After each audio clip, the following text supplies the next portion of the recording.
think we're live. What? Yeah. You want to play the intro? No, you do it this time. I'm drinking. Okay. All right. Hey, you are, by God. What does that say over there? Black Feather. Black American Feather. bourbon whiskey. Huh. Okay. I guess it's time to do the show. It's time for the Shot Show, baby.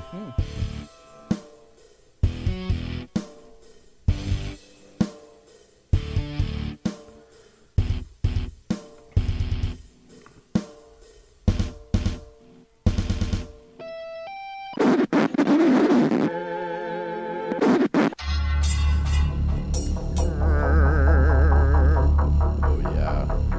I love this. Bring it, bitches. This is the TAO. Unknown submarine contact in the vital area. Away the Nixie team away. Away the Nixie team away. Set general quarters. Set general quarters. General quarters, on hands, leave out station. General quarters, on hands, leave out station.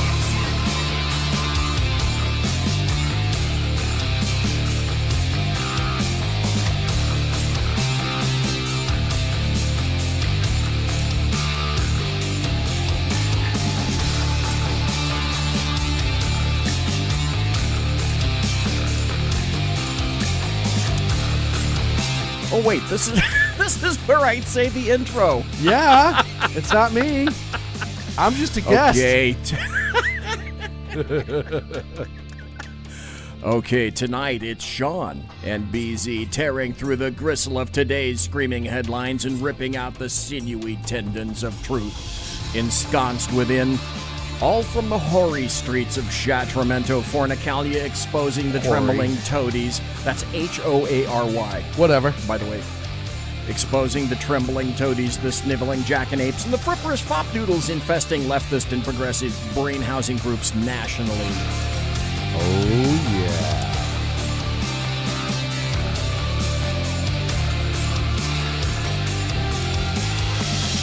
Can you hear me? Oh, I hear you fine. Can you turn my headphones up? Yeah, if I knew where that was. Oh, wait, no, okay. No, here. No, wait. I see it. It's hidden. It's hidden behind this. There it is. Now keep going. Oh, yeah. We're dealing with fucking technology, baby. Is that it? No. Oh. No, not even kinda. There it is. Okay. All right, good. Now I can hear me. Okay, great. Much better. Which you would think that like I would get sick of my own voice, but when Well, you're it's doing al- this, it's always good to Yeah. to have that for a reference because you fail. The other thing is that what we hear on this end always sounds good because, quite frankly, these are two damn good mics. yes, they are. And so the sound, I gotta say, the sound on SHR has gotten a lot better since 2016, 17. 2017. Yeah. That's when we got these things. That's okay. when we started to upgrade. A little bit. 2017. So we're happy about our sound input, and that's one of the reasons this is so funny. I mean, maybe not so funny, but kind of funny.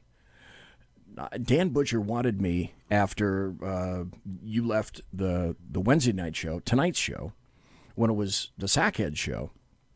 Dan Butcher says, "Hey, come on over to Blogspot or Blogger." No, not Blogger. Blog Talk. Blog Talk. He says, "Cause the phone thing is so much good. It's so much better. The phones are easier." And he says, "And the sound is better." Okay, except one very important fact. Every Blog Talk radio show that I've listened to, in my experience, doesn't hold a candle to the sound that comes out of this studio right here. Now, okay, maybe we have some issues with phones. On the other hand, I can certainly regale you with the time that I called into Dan's show, and, oh, by the way, I couldn't call in because I guess the system wasn't taking calls that day. And it's something too that for our niche, our genre, for our budget, for what we do, there's no phone system that is designed for this. No, you don't go out to the phone store and say, "Hey, I have a great internet radio, and I've got a board that costs $2,000, but I don't have a $10,000 board, and I don't want to spend $6,000 on a 12-line phone system. Well, and you know, it's like everything else. We put a lot of pride in our quality of sound. And it has changed. Wow. And what Spreaker allows us, and Facebook Live, Periscope, and YouTube, the other places that we're at, what it allows us to do is the band or the width that we allow the sound to travel through is much higher than BTR is, who limits it to a point. So sometimes it sounds tinny. Okay, so is that what they do? They kind of throttle down the sound? Well, they throttle down the width of the sound that goes into it. I haven't checked what their parameters are recently, but I know as of a couple of years ago, you know, if we are at 128K stereo, so to speak, they were at 64. And seeing how we primarily push the audio portion of our show, which is changing, and I'll admit that, but it just didn't suit our need at the time. We were able to deal with the phone issues. Now we don't have any phone issues. We actually have numerous options for phone calls. And, you know, we were able to bridge that gap. You know, it's one of those things, it's like Tucker, A Man in Its Dream. When you see what you want your end goal to be. That was a damn good movie. It was a great movie. It's funny. I was telling somebody the story of Tucker the other day. Okay, the star. Jeff Bridges. Okay, good. I was telling somebody the story of Tucker the other day, a younger kid who had never heard of it. And I said, Tucker was one of those guys that the big three car makers at the time all went after because what he was designing back in the 50s, if I'm not... So much better than auto windshield wipers, all of these things. And I said, you have to watch the movie. You got to read the book. You got to read about Tucker himself. It was a great man with a vision and worked really hard. And really, if he wasn't crushed by the big three, probably would have been the biggest car maker going right now. Ingenuity was through the roof. Oh, and didn't he make, he ran a limited number of cars. He made, what, 58? Yes. Something like that. And then they literally drove him out of the car manufacturing business. This is the worst intro the show has ever had. We haven't said anything about the show itself. We haven't said who we are. We haven't done anything to, like, we haven't done a station check. Maybe we've done shit. We're making just radical assumptions. We are just going through the roof right now. That people know. It is 9 minutes past the hour, and we're talking about Tucker and cars in the 50s. We already shit all over Blog Talk. Yeah, we did. So, you know, who's next? Fuck, right? Yeah. Hey, welcome to Whiskey Dale in chat. Hey. Welcome to... I don't have Michael in chat. I don't have any of my electronics like I normally have. I'll tell you what. I'll tap dance for a while if you want to go get it. No, I'll break at the break. We can get through the first 30 minutes, and I'll log in and talk to everybody. Okay, and of course we have in here Beantown Billy, your favorite. Thank you. Okay, there you go. Black Feather. Yes, very good. Made out of Texas, which is Texas. Funny. I do not associate Texas with whiskey. Bourbon. Well, and it's funny that it gets to put the word bourbon on it because, to my understanding, that in order to be called bourbon, it has to come from that the specific region. But it's good. It's good. It's no Stranahan. Stranahan's my favorite bourbon made outside of the bourbon region, if you will. Well, bourbon originally sources from the town Bourbon. North Dakota. Right. And people go from... But now it's they all come Tennessee. From all over the world to go to Bourbon, North Dakota. But now it's all in Tennessee. Yeah. The problem with that is that they spell it Burban. Yeah. And the O somehow was taken out of there. But originally it was spelled Bourbon. Well, you know, nobody said that North Dakota can spell. So now, did you know that there's a town in North Dakota called Frog Dick? I did know that, actually. And I almost went there one time on an extradition, and I thought, wow, I'm not that far. I was only about 600 miles away, so I wasn't that far. And I thought, hey, God, I'd just like to have a photograph of myself in Frog Dick, right under the town sign. What if you only that says "Welcome to Frog Dick"? What North if they Dakota. only have like a town restaurant and it's called like the Frog Dick? And if you eat, you're only eating Frog Dick. It's called the Frog Dick Inn. Right. Frog Dick out. Frog Dick out. If there's a spa there, you can get a Frog Dick facial. Yeah. Yeah, exactly. Whiskey Dale in chat says, brother, we have a whole lot of whiskey, bourbon, made in Texas. Well, My guess would be that Whiskey Dale knows something about it. Well, and like Whiskey. I said, I know that there's American whiskey, and I was under the impression that if it's made outside of the typical Kentucky, Tennessee bourbon area, and it's not bonded to a certain way, etc., that it couldn't be called bourbon, but I stand corrected. Well, if it's not bonded, it can't come in and clean your house, that's for sure. Needs at least $1 million. It does. All good whiskey is bonded, Hell yeah, it is. as a matter of fact. This is... And bondage. Okay. That comes after the whiskey. Okay, a long time ago in a galaxy far, far away. Oh, no. I didn't realize that was going to cause a story. Yeah, here comes the story. Oh, shit. Yeah. A long time ago in a galaxy far, far away, when I worked for a large metropolitan California Sheriff's Department of 2,000 plus people, when I was in patrol, we had MCTs that were in the automobiles, and you had to log on. Stop. Mobile computer terminals? Okay, mobile computer or data terminals. Today, they've been replaced completely with laptops. Yeah. So back then, it was the predecessor to the laptop. It wasn't Windows-based. Each one was proprietary, and we happened to have some from DT, Data Terminal, Custom, and a whole bunch of other manufacturers. Anyway, the way it was configured is you had to log on. You had to log on with your unit. I was 48 David 1, which was out in the North Sacramento County area.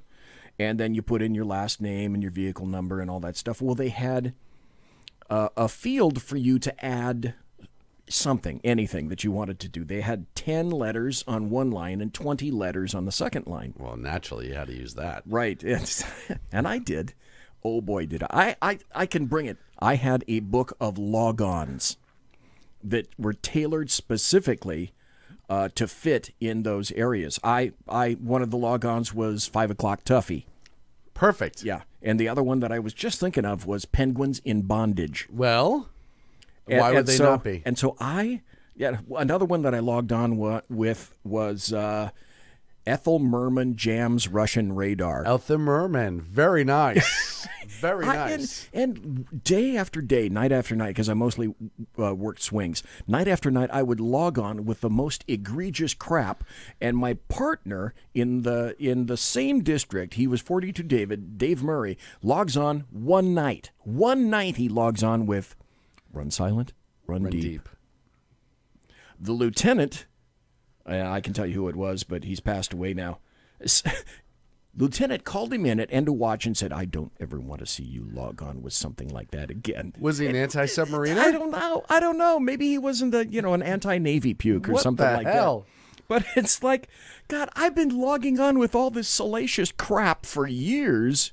And people, it got to be a thing where people would do a DR on me, a detailed resource, to see specifically at the beginning of Watch what I'd logged on with.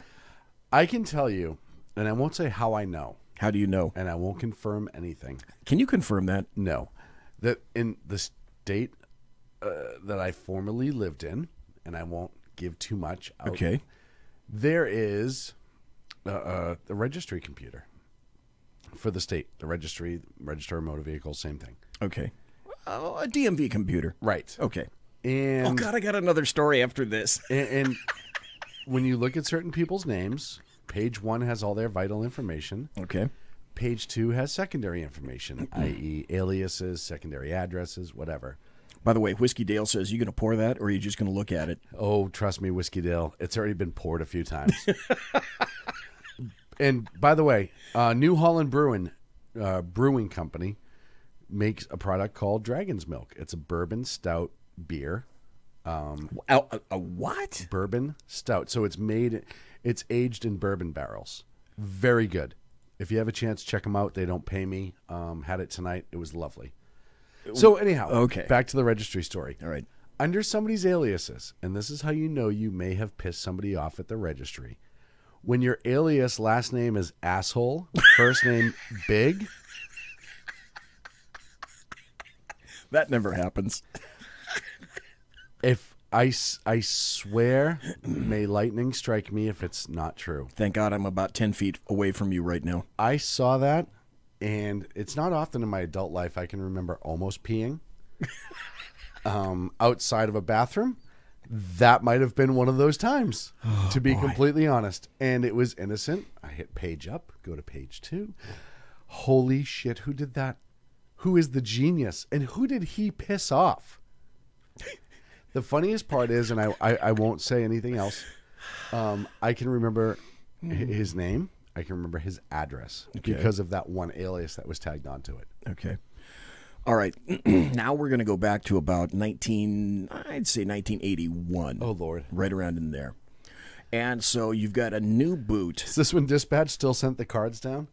Actually, it wasn't that far from that, because when I first got on to the police department, to basically law enforcement, like I said, the very first car I ever drove was the 1974 Dodge Monaco, which is, if you look at the Blues Brothers, that car in the original Blues Brothers is a 1974 Dodge Monaco. Brilliant. That's the exact same car I drove. And it did have a 440 power plant inside it. It went really fast in a straight line, didn't handle, and you couldn't brake. Other than that, it was a great car. Right. But you could, my God, it was like you could put a family of whales inside that car. One bench seat, and because it had a bench seat, you always made sure that whoever was driving was the dude with the long feet. Because if any short person was driving that car, then the passenger was feeling it, all the pain over on the right-hand side. So anyway, having said that, back in 1981, this particular deputy is working in the main jail, and he works graveyards in booking. And the reason he works graveyards in booking is because he hates the main jail, wants to be out in the streets, but he figures that if I'm going to be in the main jail, I don't want to be up on the floors where all the assholes are. Right. I want to learn something. I want to learn how to take papers. I want to learn how to ad book. I want to learn how to call up judges for bail increases or bail enhancements. I want to learn all that stuff. I want to learn all the codes, the vehicle codes, the penal codes. And so I sat at I just outed myself. So I sat at the booking window. Okay. Yeah, so, all right, I am that much of a... I am that much of a dumb shit, okay? I'll readily admit it. Brilliant. Okay, I'll readily admit it. Hey, in chat, hello to Andy. Good to see you here. Oh, God, BZ. So it's funny, and we had just gotten these computer terminals. Now, back in the day, if everybody remembers, they were big CRTs, and all the initial computer terminals were green. Oh, yeah, green screens. Okay, they were all green screens. And primitive, and it's like your worst dot matrix computer or printer back then, because our printers were dot matrix. I had to learn how to reboot those because they would crash all the time. Yeah, well, I didn't know how to do that. But anyway, so I worked graves, and which was the highest booking shift. At the time, I don't know what it is now. CHP in South Sacramento had the highest deuce booking rate of all of the state of California, which is a deuce is a drunk driver in CHP lingo. And so I was busy it was an 8-hour shift. I was busy until my ass sat down until I got up at the end of shift, which was great. It made the days fly right by. It was beautiful. So I come to work the next day, and the watch commander, a lieutenant, as soon as I sat down, he said, "You, come over here, relieve him. Allie, come over."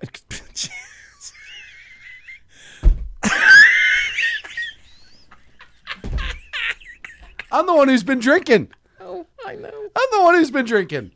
So he says, "Come over here. You're going to come into the watch commander's office." Sits me down and says, "Did you do something last night?" I said, "I booked a lot of people. I took a lot of paper. I had to call a judge, an on-call judge." You're still breaking up. When I make the old jokes, it's reasons like this. That's why.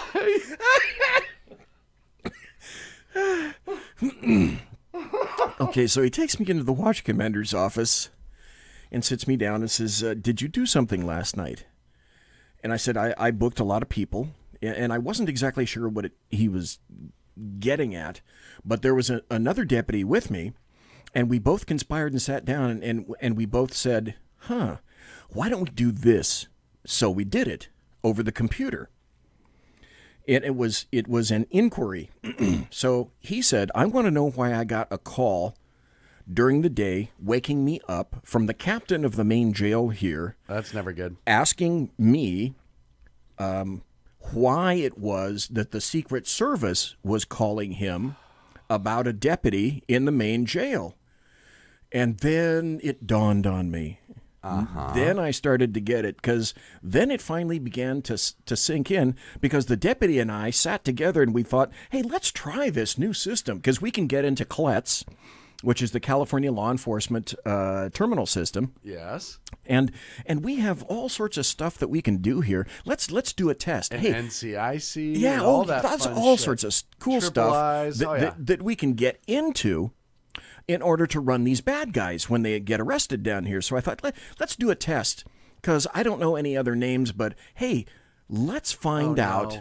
Let's find out if Ronald Reagan has any guns that are registered to him. Oh, no. Well, Ronald Reagan happened to be the president in 1981, if you remember. And he was sitting many miles away from me, so we both, I did. I entered my password, and I went, like the proper format, Ronald Wilson Reagan, because I happen to know his middle name.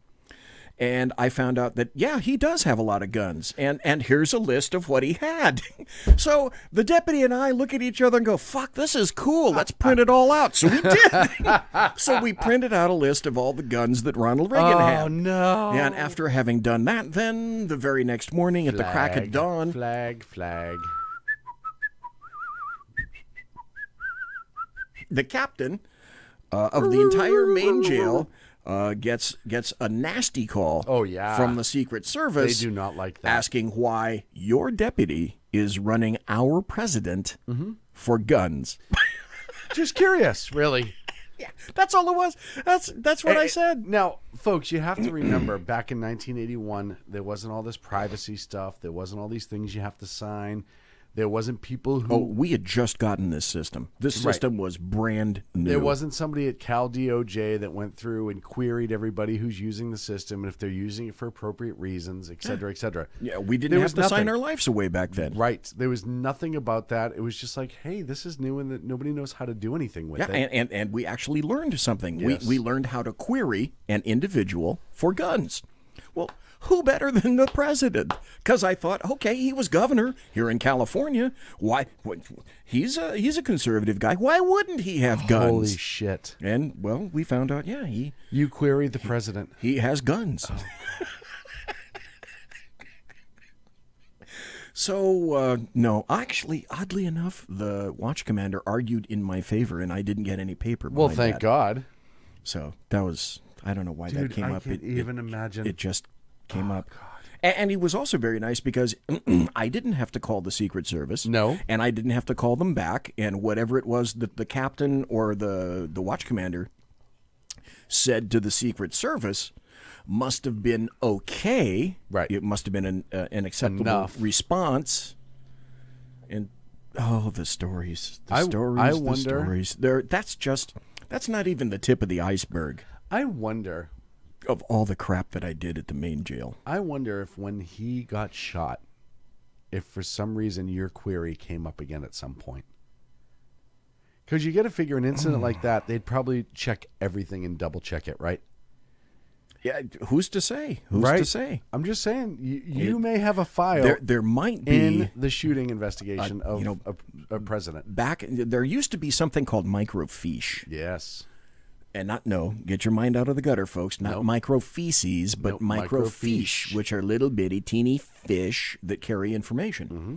And microfiche used to be on these really small plastic sheets. So probably in someone's, third floor basement vault in the Secret Service somewhere, there's a piece of microfiche plastic that has immured on it. Such and such a day, such and such a time, we talked to Captain blah, blah, blah, who asked why his stupid damn deputy queried the President of the United States for guns and then printed it out. I bet you they couldn't even tell. It's in there somewhere. I bet you they couldn't even tell back then that you printed it, but they definitely know you queried it. There's no doubt in my mind. No, that's true. I don't think that the reverse communication was the same way, but they definitely know that you checked it. Yeah, I don't know if the technology existed for that sort of thing. Like I said, the first cop car that I got into, we had 4 channels, Big Motorola radio head with the 4 switches. A radio Motorola head. No, I'm sorry. I take it back. We had 5 channels. Channel 1 was North. Channel 3 was South. Channel 2 was Records. Channel 4 was a TAC channel that nobody used, and Channel 5 was like a Claymar's car to car. Yeah, car to car. That's it. Yeah, direct. That's it. And then depending upon the year of the car we got, we either had the shotgun mounted to the dashboard, or in one year, in the Catalinas, we had them mounted underneath our legs, underneath the seat, which was really stupid. And then we had 78 and 79 Catalinas. And that actually, the Pontiac Catalina Enforcers were damn good cars. Let me ask you And this. then we also, one year, the 78 or the 77s, 78s, we had them affixed to the cage above our heads. Apparently, nobody could make a decision.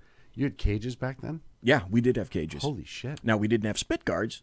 Cages. So occasionally you would find your head wet, because the wet head is not dead. It's just covered with spit from the loon in the rear seat. Wow. I can't believe you had cages back then. Yeah, we actually did. And was your light system a single switch?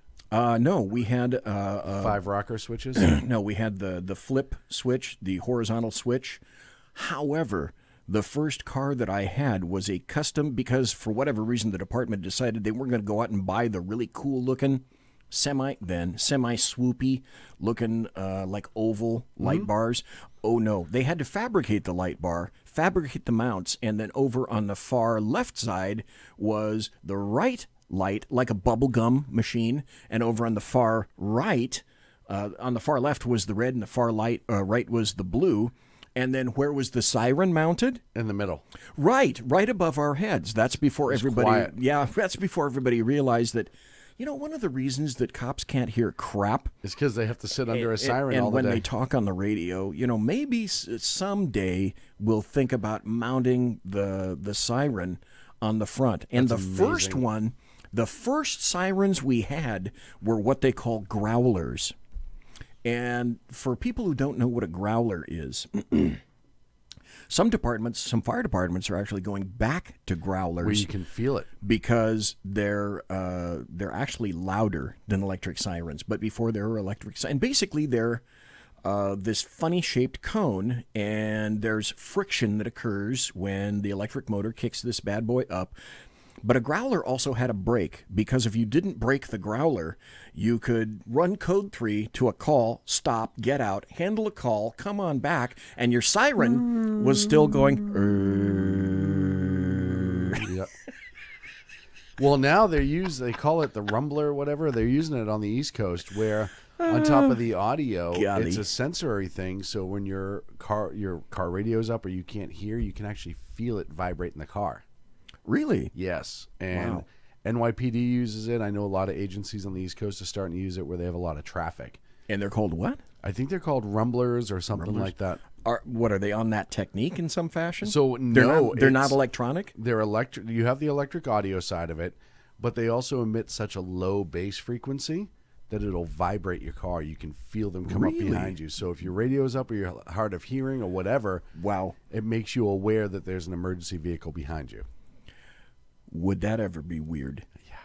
That would be really, really weird. Okay, so we've taken the first half hour. We've talked about growlers. Totally useless. We've talked about bourbon. Totally useless. We've talked. What else did we talk about? I would say querying the president would talked probably about be querying the president of the United States As soon as at you the said time, it, I knew it because too. that was a really good decision on my part, because I was a real big decision maker at the time, apparently.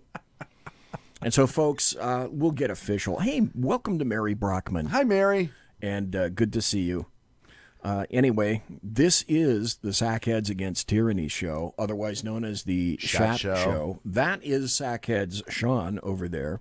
This is Sackheads BZ. Yes. Sackheads Rhinoplasty Clint is not here tonight, because as I described last night, he's getting a rhinoplasty to fix the rhinoplasty that went bad when the other rhinoplasty Eighth went time's bad. the charm. Eighth time's the charm. That was it 8? I said 9 last night. Oh, is it 9? I lose count. I lost count too. But anyway, you're listening, folks, to the Sackheads Against Tyranny. I'm BZ. That is Sean. We're going to take a break and be right back. Then we're going to get down to all the Business. the wicked foolishness these days in D.C. Oh, Lord. OMG. My God. Conservative media done right. You're listening to the SHR Media Network. Hey, it's Sean from the Sackheads Radio Show. Also one of the owners here at the SHR Media Network. Are you opinionated? Have you ever wanted to do your own show? Have you ever heard somebody like the Sackheads and go, yeah, I could probably do that better? Well, now's your chance.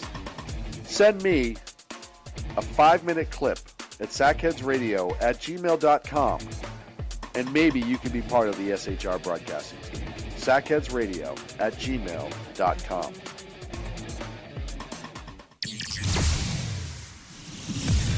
Broadcasting behind enemy lines in occupied California, a mere 2 miles from the state capital, the bloviating Zeppelin's Berserk Bobcat Saloon Radio Show can be heard every Tuesday and Thursday night at 8 p.m. Pacific and 11 p.m. Eastern, only on the SHR Media Network. Go to shrmedia.com to listen. You can also watch on the SHR Media Facebook page and the SHR Media YouTube channel. No goldfish were abused in the making of this ad. When dirty politicians, shadow governments, and deceptive Islam blind the world with fake stream media smoke, their only fear is one man with a cane. I'm Dave Milner. Join me through shrmedia.com, highplainstalkradio.com, and the Western Free Radio Network at Spreaker, YouTube, and iTunes for a different perspective weekly on the Unpleasant Blind Guy. And catch me on Jeff Mitchell's EDL Radio on blogtalkradio.com. There's no surrender ever, because truth is not always pleasant. Hey guys, it's Sackhead Clint. I'm excited to tell you about a brand new show here on the SHR Media Network. I'm teaming up with the one and only all-powerful, the bloviating Zeppelin, sitting here to my left, bringing to you a fresh new show here on the network. It's Against Tyranny. And we'll be picking up where the Sackheads left off. Excited to be with you, sir. Sackheads Against Tyranny. We're going to chat. We're going to chat Wednesday nights. SHAT. Sackheads Against Tyranny. Wednesday night, 11 p.m. Oh, it's the same time, right? 11 p.m. Eastern, 8 p.m. Pacific. Same SAC time, same SAC channel. Yep. SHRmedia.com. See what I did there? It's your business diva here, Melanie Collette. I am inviting you to a front row seat as I discuss some of the most intriguing details of wealth and finance with today's movers and shakers in the world of business. Listen in and discover financial truths on a global, domestic, and household scale. Uncover topics that will impact your wallet today and in the future. Money Talk with Melanie airs Monday through Friday, 5 p.m. East, 2 p.m. West, right here on SHR Media and High Plains Pundit Talk Radio. You can't afford to miss it. Human by race, Christian by faith, American by nationality, and conservative by choice. Reverend Ralph J. Chittum Sr. is the right guy on SHR Media from 8:05 to 9 p.m. Monday through Friday. And if on the rare occasion I am ever wrong, I will still always be right. The right guy on SHR Media. Hey, this is Michael Wright. And I'm Shannon Wright. Join us for The Right Way with Shannon and Mike, Monday through Thursday from 7 to 9 a.m. right here on SHR Media. Why are they joining us? For fun things like sports, politics. Oh, maybe some news and entertainment? And all kinds of other things. Money and recipes and events, all kinds of stuff. Yeah, so join us Monday through Thursday, 7 to 9 a.m. here on shrmedia.com. Hey, BZ. So the plan's working. You got rid of Sacco. Sean is now stepping away. I never even saw him. And I know, and insidious. Insidious. You know, we talked about this for, a good, for the last 3 years. And finally coming to fruition. You know I'm still in the room, right? It's almost like he's here still. Did you hear that? Yeah, it's kind of... It's amazing. It's kind of at you. It's kind of eerie. Kind of a poltergeist. Like a poltergeisty thing. Yeah, Sackheads Against Tyranny. You're listening to the SHR Media Network. And we're back. Jaunty tune.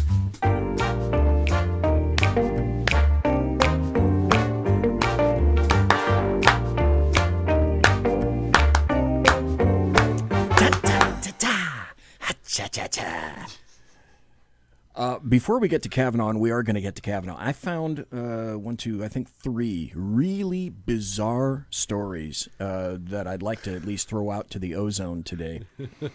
And I'm just, I go through all sorts of stuff. And these weird stories just happen to catch me. Here's one. I go to NPR, okay? This one's from NPR, but it's really weird, and it's pretty foreboding. The headline says, here in Latin America, Mexican authorities disarm Acapulco police, fearing infiltration by drug gangs. So the story then goes into this. Federal and state authorities in Mexico have disarmed the entire police force in the city of Acapulco as investigators look into suspicions that it has been infiltrated by drug gangs and the cartels. According to the AP, officers, this is a quote, were stripped of their guns, radios, and bulletproof vests and taken for background checks. Law enforcement duties in the seaside city of 800,000 will be taken over by soldiers, Marines, and state police. Weird. That was pretty creepy. And now, of course, isn't Acapulco like, well, I don't know if it is, but it used to be like this great resort seaside town? Yes. And so now you can't trust the police. Well, it's Mexico. In a major town. Well, it's Mexico. I took the Mexican Riviera cruise back in the mid to early 2000s, and we went on the Mexican Riviera thing, and we went into Cabo San Lucas. Cabo San Lucas. Tourists are dropping like flies because of the cartels. Yes. Tourists are getting shot. Yes. In Cabo San Lucas. If you go to Mexico, I have a couple friends that own down there and visit down there on a regular basis, and I just shake my head. It is not a place that I want to go. Why would you, now, these days, why would you want to go to Mexico? No reason. None. Then there was this story, and no one is covering this. No one is saying anything about it. Well, why? That's this story coming up.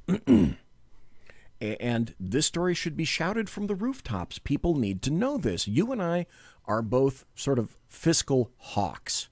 And I remember, if I'm not mistaken, that the last budget that was brought before President Trump, didn't he say something similar to, okay, this is the last time you're going to bring a budget like this to me. Yes. I'll sign it this time. But no more. But next time, I'm not signing it. Right. Now, on that thought, here's an article from CNBC. Thank God for this, but again, not covered. As debt rises, the government will soon spend more on interest than it will on the U.S. military. That's frightening. That's absolutely scary. That's downright frightening. The federal government could soon pay more in interest on its debt than it spends on the military, Medicaid, or children's programs. The run-up in borrowing costs is a 1-2 punch brought on by the need to finance a fast-growing budget deficit, worsened by tax cuts and steadily rising interest rates that will make the debt more expensive. And, of course, out of nowhere now, they're starting to raise the interest rate. Fourth time this year. Yeah. So I looked at that and I thought, all right, it's about time this thing got covered, but nobody's covering it.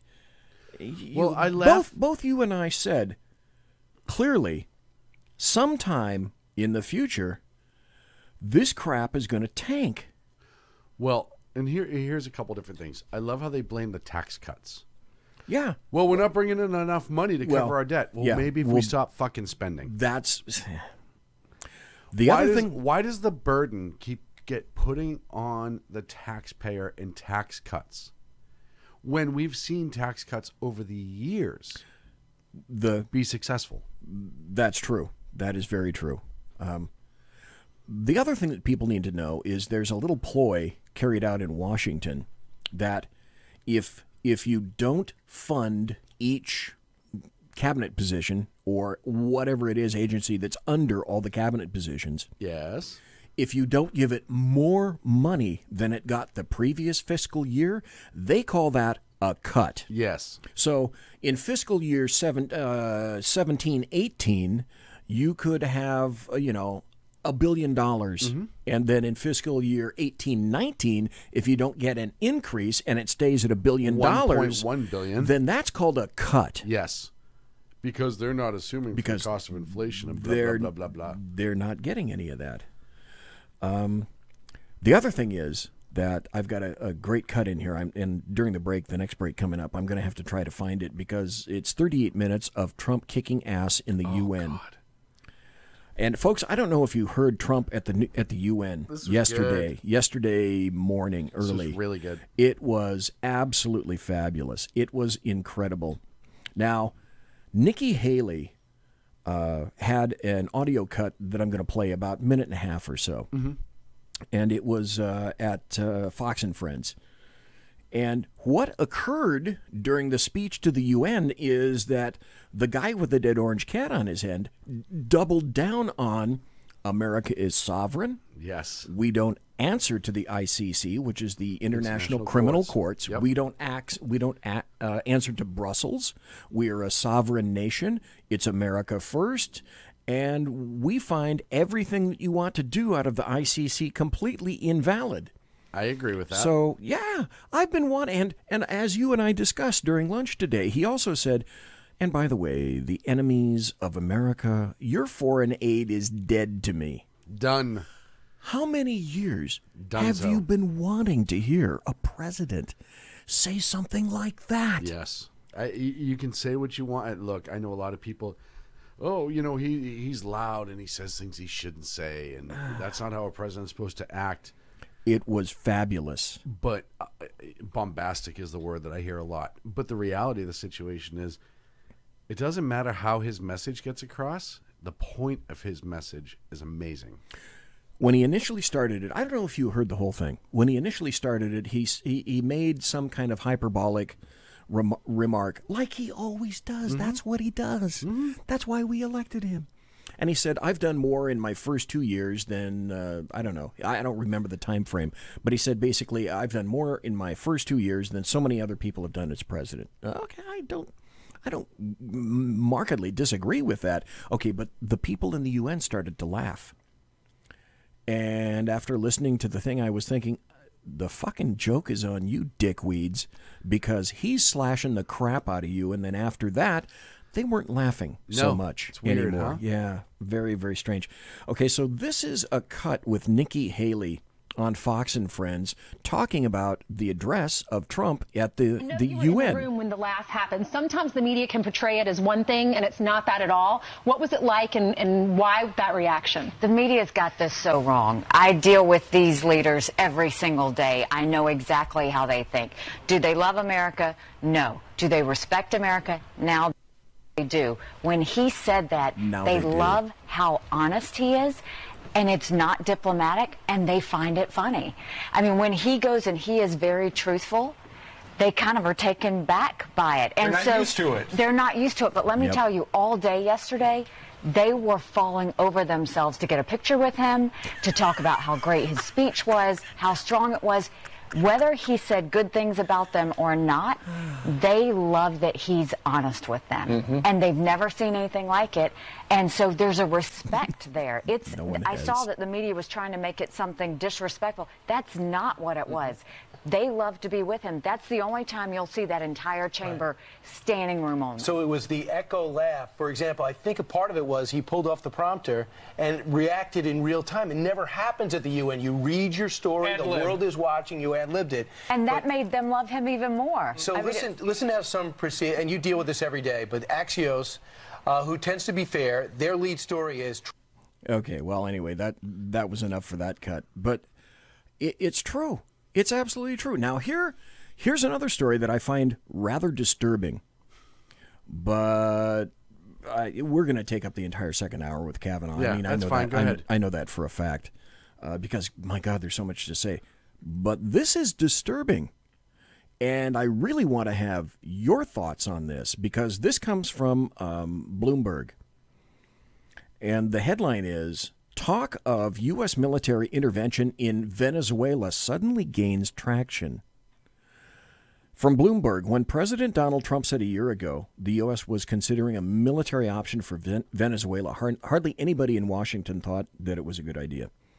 Today, as Venezuela slides towards dictatorship and collapse, triggering a millions-strong migration crisis, support for such a move is being discussed openly.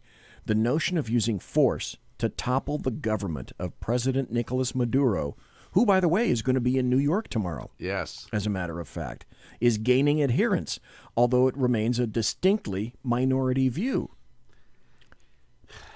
Thoughts? Yeah. So here's a couple different thoughts. I sure did. Number one, it is amazing to me when he says something a year ago and everyone, it's not going to happen. Yeah, I know exactly where you're going with this. But then all of a sudden, a year later, they're like, hey, you know what? We were thinking maybe we should do something with Venezuela. Yeah. Not that the president said something like that. And look, me personally, I understand the humanitarian aspect of this. I absolutely do. There are millions of Venezuelans who are suffering right now. It is not their fault. It is the fault of a greedy government. It is the fault of socialism. It is the fault of pseudo-communism. It is the fault of the rich who stay rich and the poor who stay poor. And when you have a socialist society, talked about this time and again, capitalist society, yeah, you have to work for your wealth, but anybody has that opportunity. A place like Venezuela, the last 15 years, doesn't matter. You could have the best idea in the world, the government's going to take it and profit off of it, and you're not going to.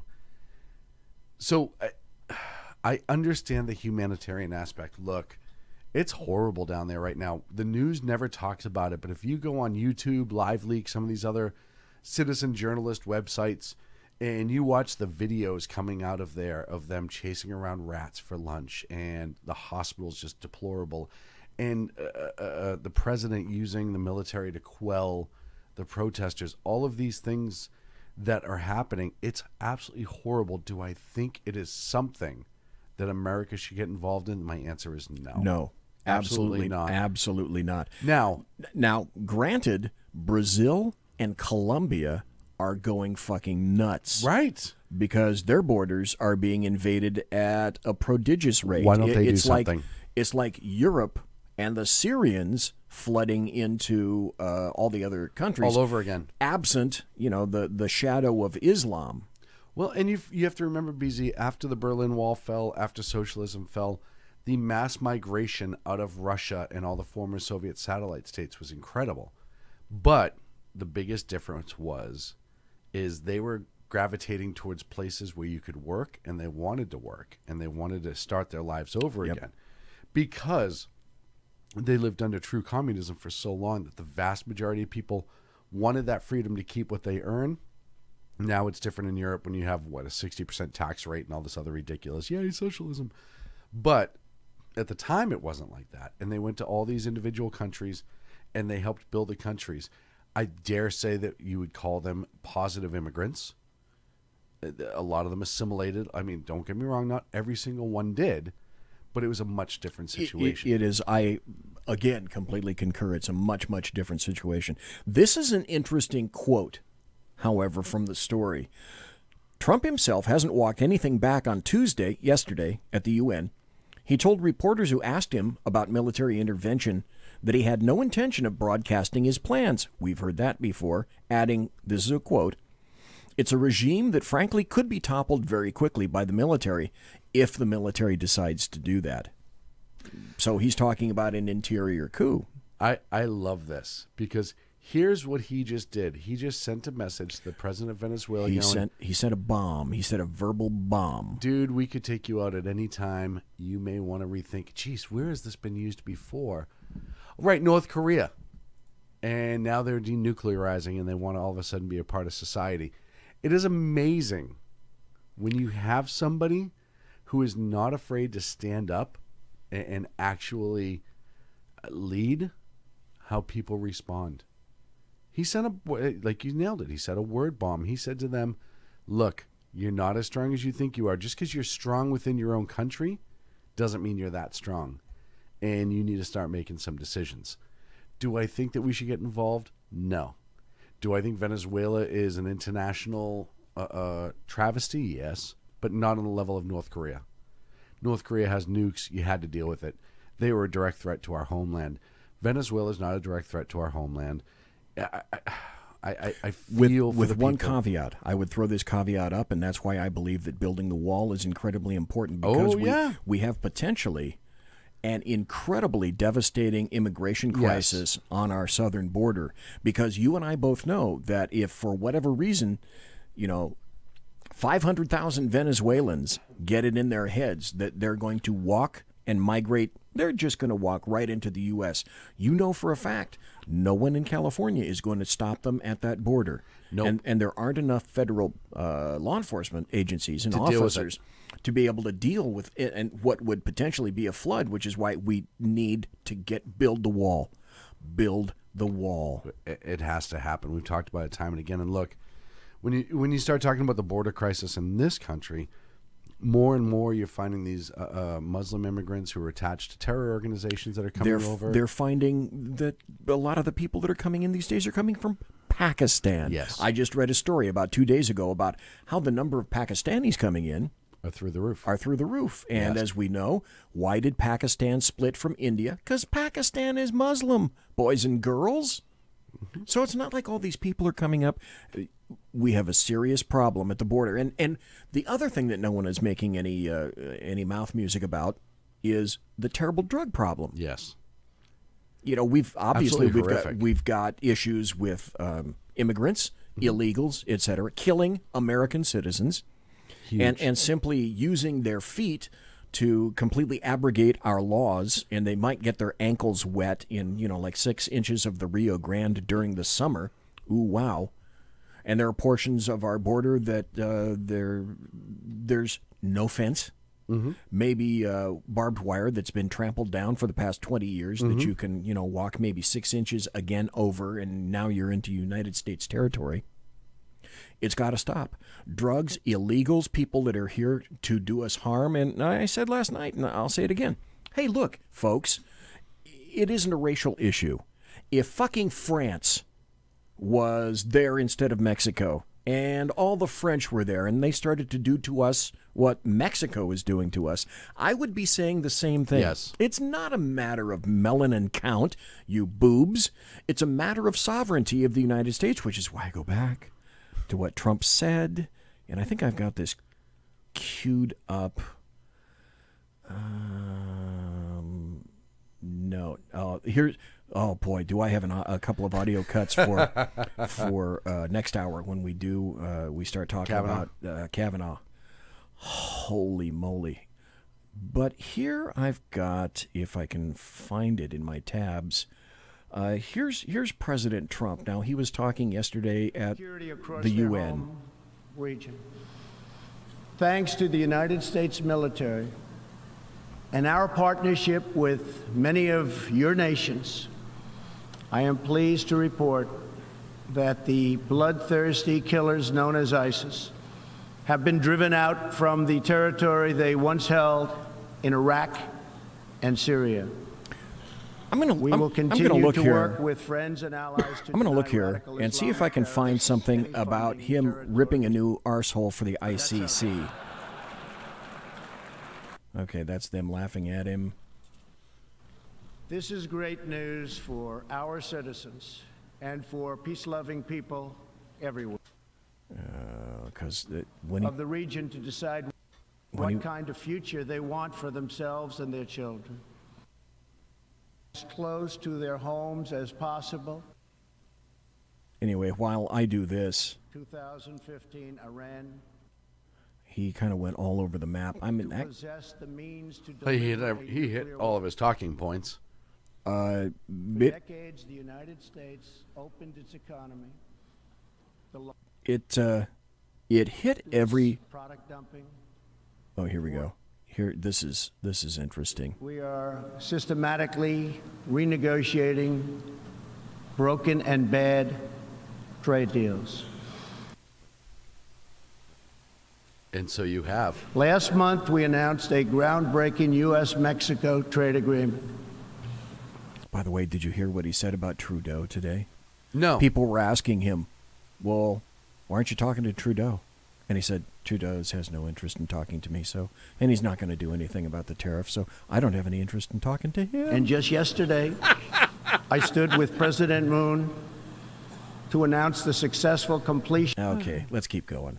I States gotta has find just this. announced tariffs on another $200 billion. I want to get to the ICC thing. The states will provide no support in recognition to the International Criminal Court. Here we go. Hang on. I found it. There it Trade is. imbalance is just not acceptable. Okay, he's wrapping up trade. China's market distortions and the way they deal cannot be tolerated. And then? As my administration has demonstrated, America will always act in our national interest. Here we go.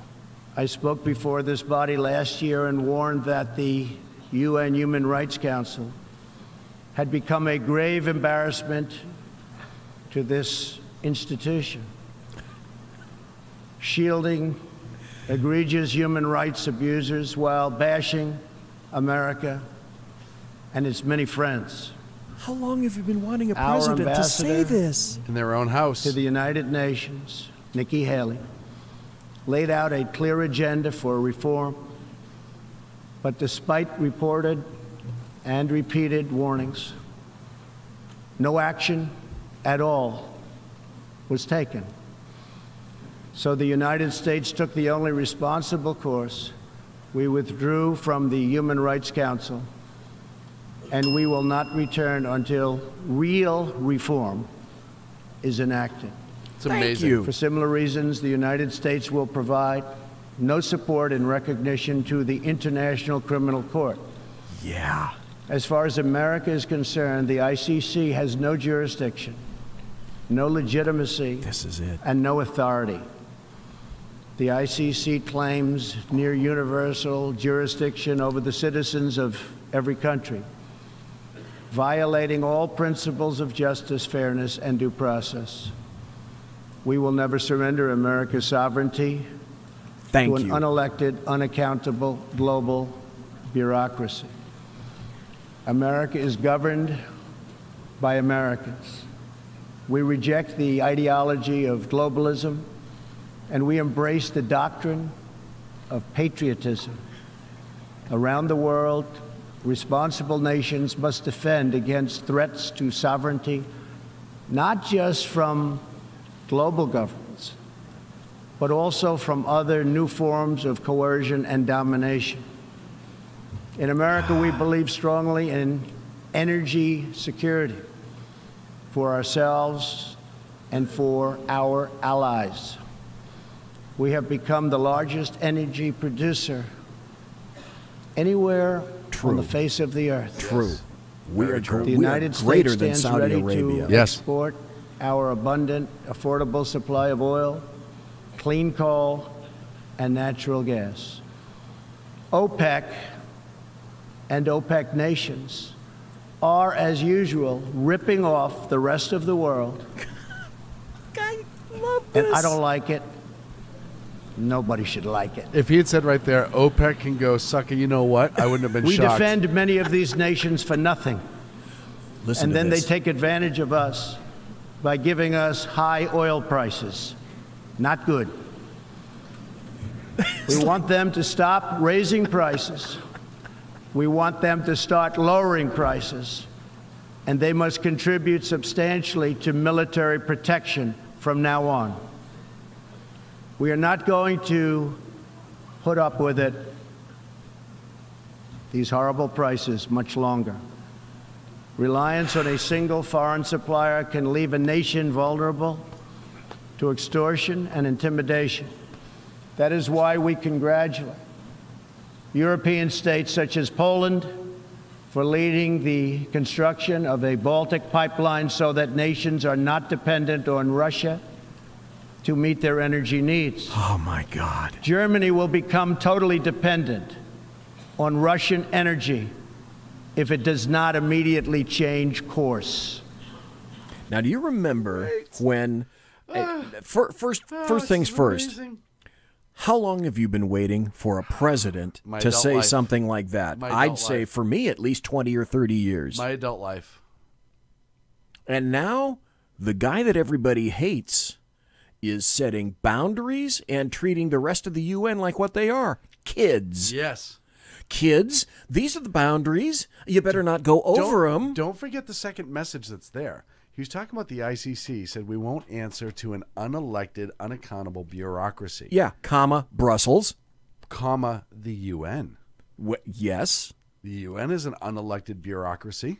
But he just poked a finger right in the UN, and he poked a finger right at the EU, Yes. right there in Brussels. Without a hesitation. There's more to this, folks, and if you haven't, let me tell you where you can find it. If you want to go to YouTube, this is what you have to enter in order to get the full 38-minute speech, and I highly recommend that you do Yes. exactly that. It's called Trump Touts America First Agenda at UN General Assembly. Full speech. If we had the time, I'd play the whole rest of the thing, but we don't. And we've got a topic that is most def going to take us through all of the second hour. Folks, you're listening to Sackhead Sean and Sackheads BZ. We are the Shat Show. We are the Sackheads against tyranny. Be right back. There is breaking news on Kavanaugh. Oh, wait. As soon as we get back, we'll get it. What's that? Breaking news story just came out about the Kavanaugh investigation. It's just going to get crazier. Okay. So I'll tell you right now, it's going to be huge. Stick around. You don't want to miss this. Okay. All right. Well, then, what a way to tease. Now, that's a perfect radio tease. So we're not going to tell you what it is, but in the meantime, here's a bunch of promos. Listen to our shit. Conservative media done right. You're listening to the SHR Media Network. Hey, it's Sean from the Sackheads Radio Show, also one of the owners here at the SHR Media Network. Are you opinionated? Have you ever wanted to do your own show? Have you ever heard somebody like the Sackheads and go, yeah, I could probably do that better? Well, now's your chance. Send me a 5-minute clip at sackheadsradio@gmail.com, and maybe you can be part of the SHR broadcasting team. sackheadsradio@gmail.com.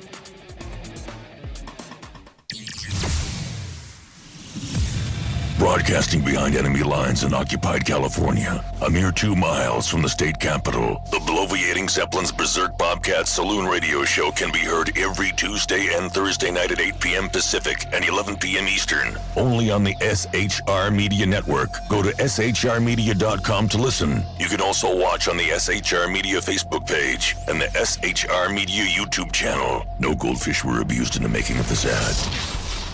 When dirty politicians, shadow governments, and deceptive Islam blind the world with fake stream media smoke, their only fear is one man with a cane. I'm Dave Milner. Join me through shrmedia.com, highplainstalkradio.com, and the Western Free Radio Network at Spreaker, YouTube, and iTunes for a different perspective weekly on the Unpleasant Blind Guy. And catch me on Jeff Mitchell's EDL Radio on blogtalkradio.com. There's no surrender ever. Because truth is not always pleasant. Hey guys, it's Sackhead Clint. I'm excited to tell you about a brand new show here on the SHR Media Network. I'm teaming up with the one and only all-powerful, the bloviating Zeppelin sitting here to my left, bringing to you a fresh new show here on the network. It's Against Tyranny. And we'll be picking up where the Sackheads left off. Excited to be with you, sir. Sackheads against tyranny. We're going to chat. We're going to chat Wednesday nights. SHAT. Sackheads Against Tyranny. Wednesday night, 11 p.m. Oh, it's the same time, right? 11 p.m. Eastern, 8 p.m. Pacific. Same SAC time, same SAC channel. SHRmedia.com. See what I did there? It's your business diva here, Melanie Collette. I am inviting you to a front row seat as I discuss some of the most intriguing details of wealth and finance with today's movers and shakers in the world of business. Listen in and discover financial truths on a global, domestic, and household scale. Uncover topics that will impact your wallet today and in the future. Money Talk with Melanie airs Monday through Friday, 5 p.m. East, 2 p.m. West, right here on SHR Media and High Plains Pundit Talk Radio. You can't afford to miss it. Human by race, Christian by faith, American by nationality, and conservative by choice. Reverend Ralph J. Chittum Sr. is the right guy on SHR Media from 8:05 to 9 p.m. Monday through Friday. And if on the rare occasion I am ever wrong, I will still always be right. The Right Guy on SHR Media. Hey, this is Michael Wright. And I'm Shannon Wright. Join us for The Right Way with Shannon and Mike, Monday through Thursday from 7 to 9 a.m. right here on SHR Media. Why are they joining us? For fun things like sports, politics. Oh, maybe some news and entertainment? And all kinds of other things. Money and recipes and events, all kinds of stuff. Yeah, so join us Monday through Thursday, 7 to 9 a.m. here on shrmedia.com. Hey, BZ. So the plan's working. You got rid of Sacco. Sean is now stepping away. I never even saw him. And I know, and insidious. You know, we talked about this for for the last 3 years, and finally coming to fruition. You know, I'm still in the room, right? It's almost like he's here still. Did you hear that? Yeah, it's kind of. It's amazing. It's kind of at you. It's kind of eerie. Kind of poltergeist. Like a poltergeisty thing. Yeah, sackheads against tyranny. You're listening to the SHR Media Network. Folks, you are listening to Sackheads Against Tyranny. It's the second hour. It's after the witching hour. It's 6 minutes after midnight on the East Coast. It's 9:06 on the left coast. And it's 1759 and 17100.725 subsector 3 paragraph 4 in Bolivian time. And when last we spoke, before the promo, Sackhead Sean said that he had just gotten wind of something really important in the news. And when he told me that, I went and I wrote in chat here, OMFG. So, holy crap. You know, just when you think things couldn't get fucking weirder, things get fucking weirder. Weirder, yeah, without a doubt. Yeah. So hit it, dude. You know it. You talk about this it. Just Holy came in, crap. This just came in 7 minutes ago from Fox News. It's titled and it's written by Greg Ray. Ahead of pivotal Senate hearing, witnesses surfaced to say Christine Ford may have mistaken them for Kavanaugh. We all know that she's going to testify tomorrow. It's a prepared statement that she's already released. See, I wonder, truly, I asked last night, lay me your percentile of what you think the chance will be of her truly appearing in person tomorrow. I think it's 50-50. I think it's still 50-50.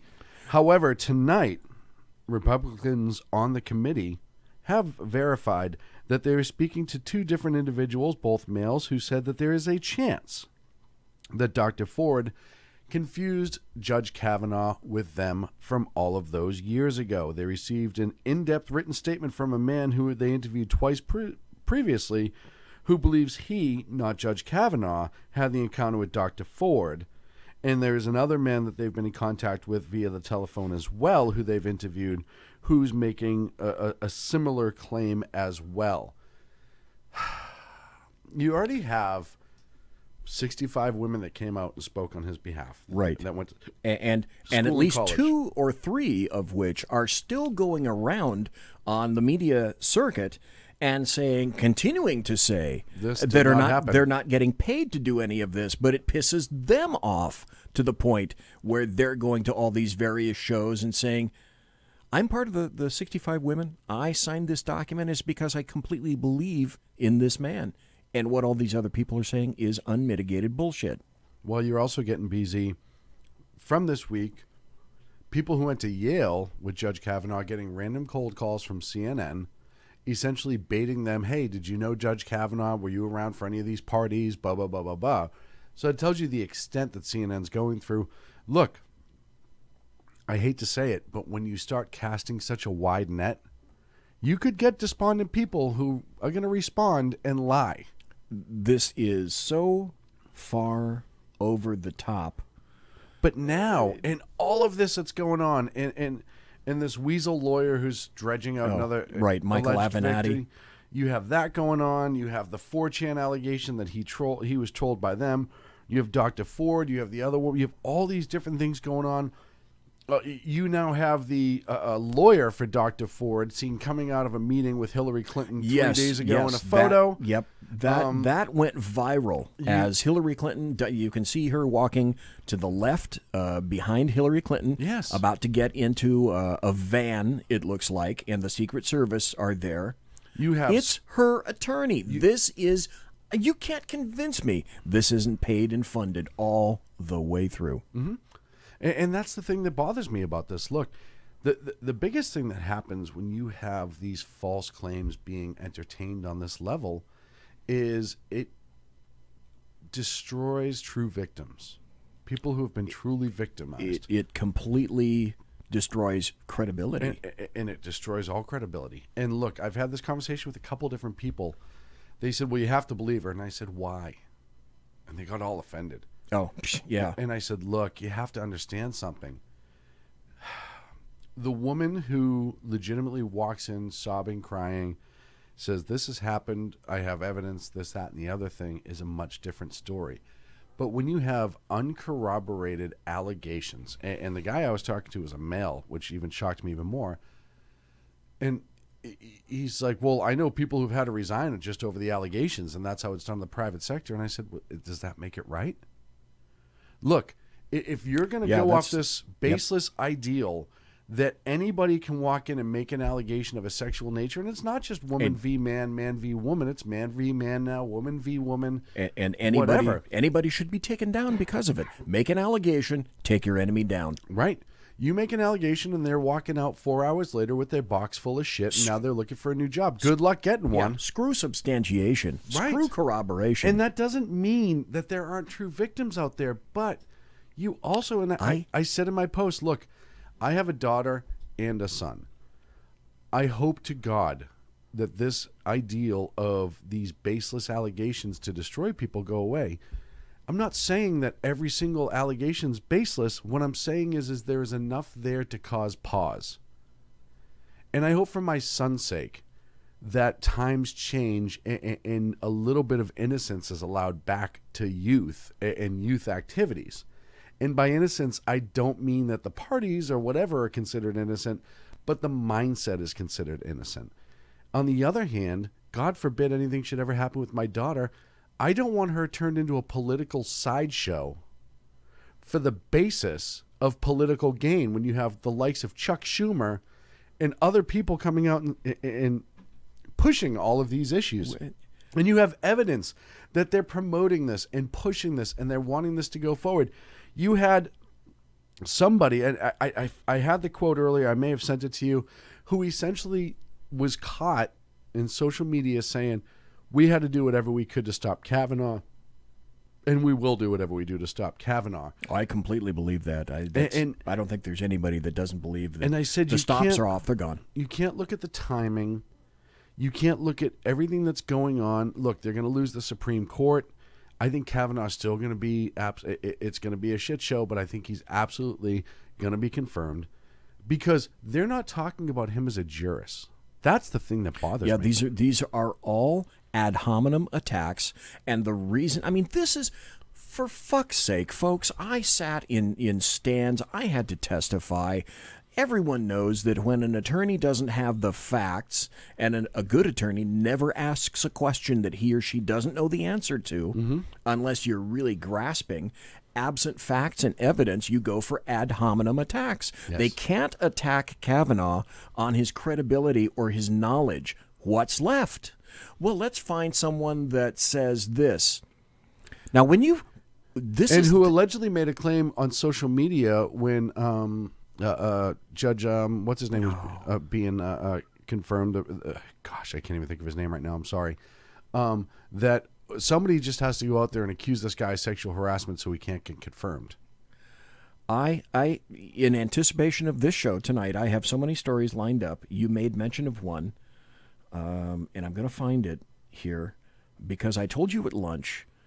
I thought that InfoWars had gone back for information and had information. Okay, here we go. Here's a story from InfoWars, and just because, folks, it's from InfoWars doesn't make it. I'm an adult. I can tell the silly shit from real shit. Okay, and if you can't, I'm sorry, but wake the fuck up. Okay. Well, and InfoWars has both. And InfoWars does have both, but I know when they're bullshitting generally, and I know when they're not. Here's an article. It says Kavanaugh accuser, and I know this for a fact. There's a reason that Christine Blasey Ford erased all of her social media history before coming forward, according to reports. Okay, remember? What's her name? Feinstein got the letter from her in July. She sat on the damn letter. However, not long after that, two very important things occur. Number one, she takes a polygraph. Who paid for that? Why would you take a polygraph if you intend to be absolutely anonymous?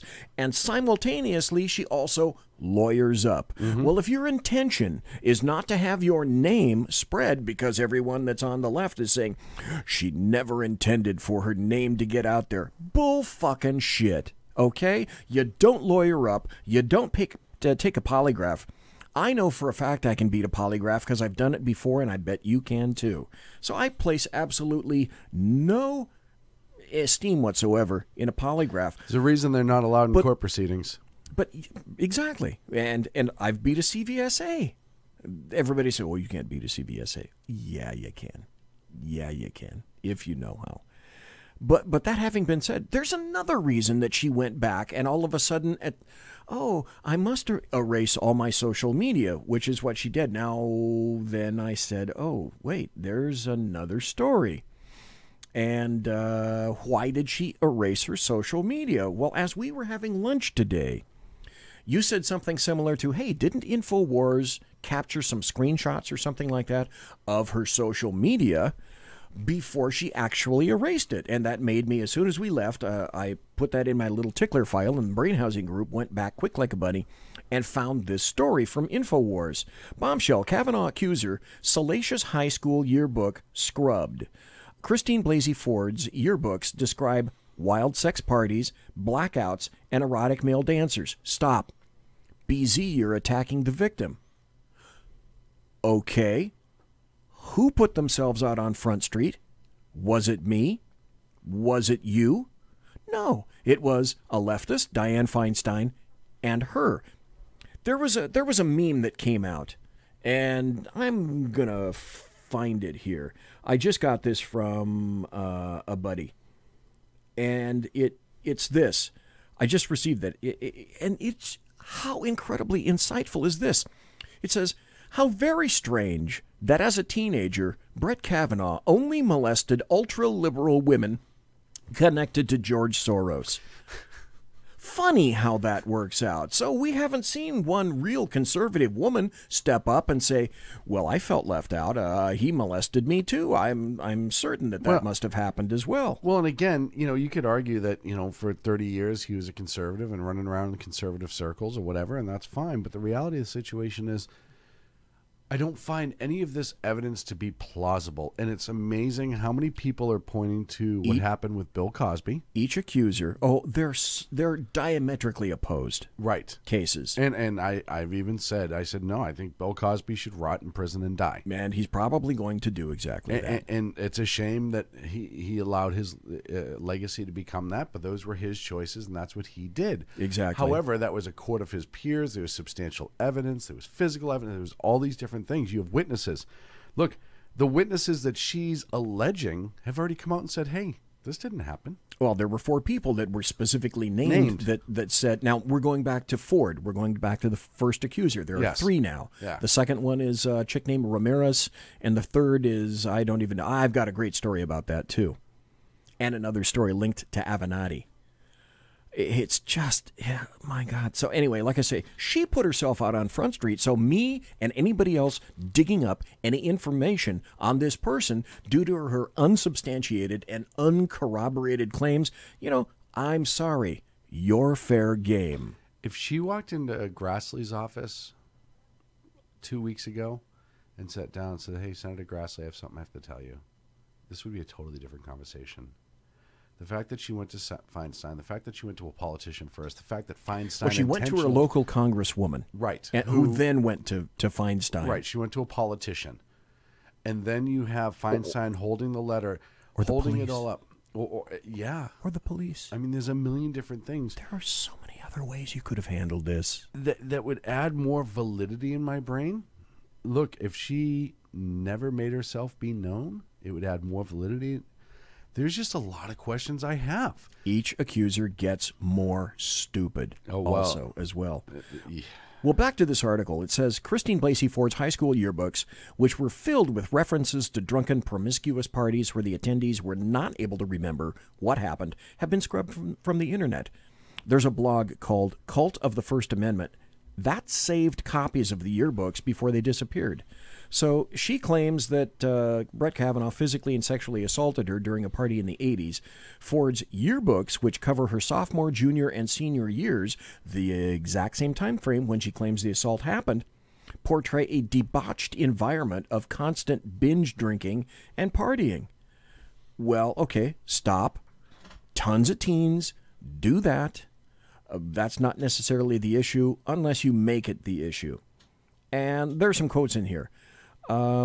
Lastly, one cannot fail to mention the climax of the junior social scene, The Party, reads one passage. Striving to extend our educational experience beyond the confines of the classroom, we played such intellectually stimulating games as Quarters, Mexican Dice, and everyone's favorite, Pass Out, which usually resulted from the aforementioned two. Another passage emphasizes how loss of consciousness at such parties meant that attendees only retained hazy memories of them. Here's another quote. And there were always parties to celebrate any occasion, reads one passage. Although these parties are no doubt unforgettable, they were only a memory lapse for most, since loss of consciousness is often an integral part of the party scene. Now, in and of itself, that's no big deal. But Christine Blasey Ford went out of her way to make it a big deal. Right. So once she made that, she brought those items at issue. In my estimation, it's complete fair game to do exactly this in return. Because quite frankly, and especially now, it's like you and I talked at length. Prove a fucking negative. Mm-hmm. Okay? Anybody that's listening, people that are listening live or in chat or in the podcast, you prove that you didn't hit my car in 1982 and that you weren't guilty of a hit and run with me. I have my damaged car. Oh, well, I've sold my car since then. But I know for a fact that you damaged my car and my neck is screwed up because of that. And it's been screwed up since 1982, and I'm coming after you, and you are responsible. Now prove you didn't do that. Mm-hmm. Good luck. You know, it used to be... Because these are the easiest cheap shots to make, which is why they're being made. It used to be that the prosecution had to prove their case.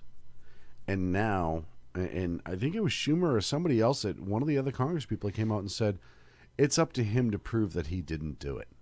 Oh, okay. I've got somewhere... And I said to myself, what is fucked up with our society why does he have to prove he didn't do it? When does that become a thing? Yeah. And that's something that bothers me. And it's not just with sexual assaults in this country. There's a lot of different places that sort of mentality gets attached to. I use this analogy all the time when I try to explain to people the importance of having a system in place of due process and or otherwise. And Big Fat Paulie, an old friend of mine, used this analogy to me, and it's the best one I could think of. He goes, look, you walk into a crowded bar, Friday night, there's 400 people in there drinking. There's a guy sitting down at the end of the bar that you don't like. He took a job from you, went out with your girlfriend, whatever. All you have to do is go, hey, everybody excuse me. Everyone pay attention. This is really important. That guy sitting down the end of the bar, Bill with the blue shirt, molested my daughter 3 nights ago. Have a good night. Yeah. And walk out. Yeah. And that's not entirely dissimilar with what Ford did. Right. Is she pulled the pin on the public media grenade, opened the SCOTUS door in the hearing in the Senate Judiciary Committee, and threw in the hand grenade, slammed the door, and said, "By the way, I'm not responsible." Well, but the outcome to that story is, what do you think happened in a room full of people who are all emotionally charged on alcohol now? And this guy, Bill, whether he did anything or not, do you think that there's not going to be at least one or two people that can go up and take a pop at him? This is exactly what's going on. There may be other people who sit in that bar and go, yeah, you know what, Bill touched my kids too. Yeah, and then somebody that's inebriated will say, I'm pretty sure that he touched my daughter as well. Yeah, he looks like that same son of a bitch that kicked my dog. That I know for a fact did that. And the court of public opinion has now made a decision, baseless, factless, and now Bill and Judge Kavanaugh have to sacrifice themselves, if you will, to the court of public opinion. Now, what we're seeing on the Grand Theater with Judge Kavanaugh, it's a political assassination, right? It's a personal assassination. It's words and it's his reputation. But the step from there to the guy, Bill, who's now getting the shit kicked out of him in the alley behind the bar by 5 guys who are drunk and believe the guy that walked in. It's like everybody compares it to the Arthur Miller play, The Crucible. Yes. Okay. God, if I'd been thinking, if I had a producer, I would have had queued up the Monty Python thing about the witch. But instead, I have another witch, because this witch, like Feinstein, is saying ridiculously stupid crap. Go. Okay, come on. Oh, by the way, I should tell you, she's from Hawaii. Yes. Of course it helps that there are women on that committee, but you know what? I expect the men in this country and the men in this committee, and many of them, believe me, because we all signed on to this letter to demand an FBI investigation, but really, guess who's perpetuating all of these kinds of actions? It's the men in this country, and I just want to say to the men in this country, just shut up and step up. Do the right thing for a change. Okay, you can see I'm a little upset by this, you know, the unfairness of. Okay, take a big cup of shut the fuck up. Step up. What does that mean? Step up. Step up. What does that mean? Shut up and step up. Yeah. So. And I don't understand. Look, here's the problem with this ideal that, all right, let's go to Crazy Town. Let's go to the Kabuki Theater that they all want to live in right now. Let's say, for the sake of argument, Judge Kavanaugh did, in fact, do what he's accused of doing. How is every other animal with a penis in this country now responsible for that? I don't understand this. And I made this analogy when I had this argument. Look, if somebody of a specific race is convicted of a crime, does that mean everybody of said race is also guilty of that crime? All the leftists would tell you, no, you're ridiculous for doing that. How dare you? Yeah. So why doesn't that apply here? Why? And look, if you're a male on the left right now and you're supporting this, I don't understand. I've seen so many women come out and say, this could be my son, this could be your son, this could be my husband, this could be my brother. This is a scary precedence. It is a frightening precedence to live here. It is an absolute disgusting precedence to live here. Well, basically, the Senator Hirono is saying that, hey, due process? The Wall Street Journal editorial board wrote a piece about the presumption of guilt, they say. They quoted you directly to argue that a core tenet of American law is not being applied to Kavanaugh. They write, quote, the democratic standard for sexual assault allegations is they should be accepted as true merely for having been made. The accuser is assumed to be telling the truth because the accuser is a woman. The burden is on Mr. Kavanaugh to prove his innocence. This turns American justice and due process upside down. Exactly. Yes. Exactly. That is absolutely correct. Now let's listen to Hirono, the female senator from Hawaii, respond. What's your response? If the Wall Street Journal really cares about due process, I'd say that they should care that there is no independent investigation of these allegations. What? I think that this kind of attitude is what makes it really difficult for victims and survivors of these. Consideration of due process makes it very difficult for victims. That's what she just said. Kinds of traumatic events to even come forward You know, we don't seem to have come very far from the Anita Hill days. But as I said, for the Wall Street... Okay, so for us to come forward, we have to in just her mind, believe. now we do need to eliminate due process. Am I misunderstanding her, Sean? I agree wholeheartedly. That's what she said. And look, I'll take it a step further. If she wants to go and these women want to go to the local law enforcement agency where these crimes allegedly happen and file a report, that is the procedure. Nothing is stopping Professor Ford from doing exactly that. The FBI does not investigate. With some very serious, massive caveats. Number one, exactly what you said. Where's my bell? The FBI does not investigate local crimes. They investigate federal crimes. They do background investigations. Oh, wait, what do we already know that people have said 1 billion times? The FBI already backgrounded Judge Kavanaugh 6 times, to the point where he was backgrounded under the Bush administration because he had access during certain points to the nuclear codes. In my business, my former business, that's called a Q clearance. Mm-hmm. To get a Q clearance, because there are all so many subsets of that kind of stuff, they open up the anus of your dog and look inside. Right, and rightfully so. And so in all that time, this never came up. Nobody. It's funny to me because I know, let's look at basic police officer backgrounds, right? They go to the neighborhood you grew up in. They talk to all your neighbors. They do. They'll go to your high school in some cases. They'll talk to people you went to school with. They go through your financials. They do everything. And that's just to be a cop, right? They go to houses and talk to neighbors. They do indeed. They go to where you grew up. They go to the people you hung out with. And they try to figure out what type of person you are. You think that through all of these investigations that were conducted, that this didn't happen?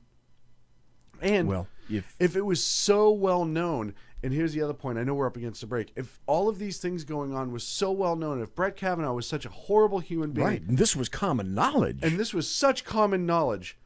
You telling me not one person would be like, that fucking deviant? You guys are investigating him?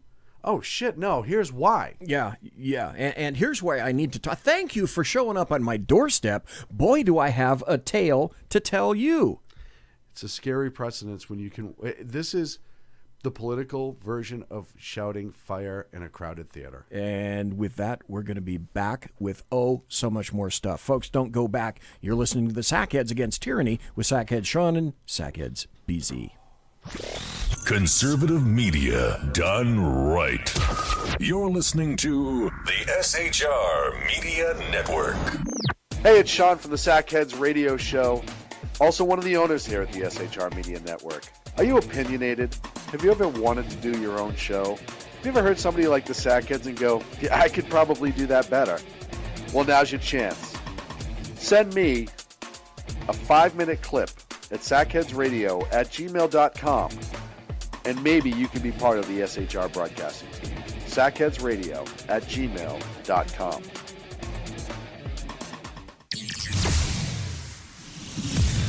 Broadcasting behind enemy lines in occupied California, a mere 2 miles from the state capitol, the bloviating Zeppelin's Berserk Bobcat Saloon Radio Show can be heard every Tuesday and Thursday night at 8 p.m. Pacific and 11 p.m. Eastern, only on the SHR Media Network. Go to shrmedia.com to listen. You can also watch on the SHR Media Facebook page and the SHR Media YouTube channel. No goldfish were abused in the making of this ad.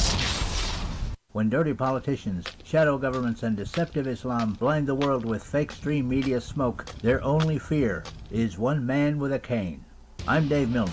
Join me through shrmedia.com, highplainstalkradio.com, and the Western Free Radio Network at Spreaker, YouTube, and iTunes for a different perspective weekly on the Unpleasant Blind Guy. And catch me on Jeff Mitchell's EDL Radio on blogtalkradio.com. There's no surrender ever. Because truth is not always pleasant.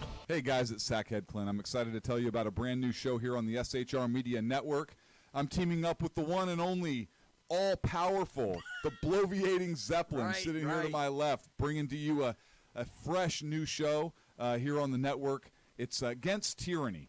And we'll be picking up where the Sackheads left off. Excited to be with you, sir. Sackheads against tyranny. We're going to chat. We're going to chat Wednesday nights. Sackheads against tyranny. Wednesday night, 11 p.m. Oh, it's the same time, right? 11 p.m. Eastern, 8 p.m. Pacific. Same SAC time, same SAC channel. SHRmedia.com. See what I did there? It's your business diva here, Melanie Collette. I am inviting you to a front row seat as I discuss some of the most intriguing details of wealth and finance with today's movers and shakers in the world of business. Listen in and discover financial truths on a global, domestic, and household scale.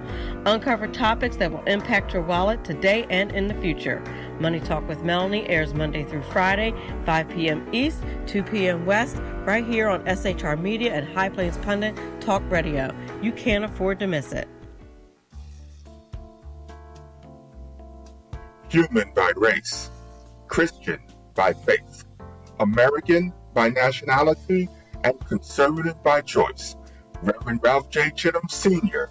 is the right guy on SHR Media from 8:05 to 9 p.m. Monday through Friday.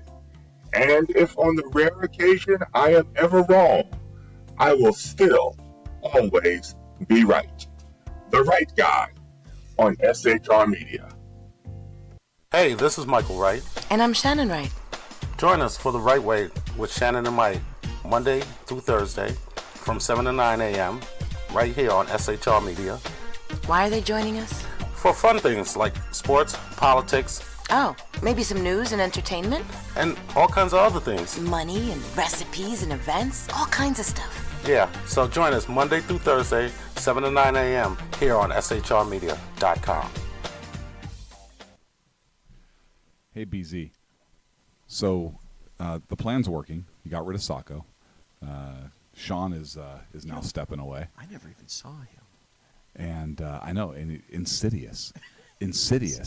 You know, we talked about this for, for the last 3 years. And finally coming to fruition. You know I'm still in the room, right? It's almost like he's here still. Did you hear that? Yeah, it's kind of. It's amazing. It's kind of at you. It's kind of eerie. Kind of poltergeist. Like a poltergeisty thing.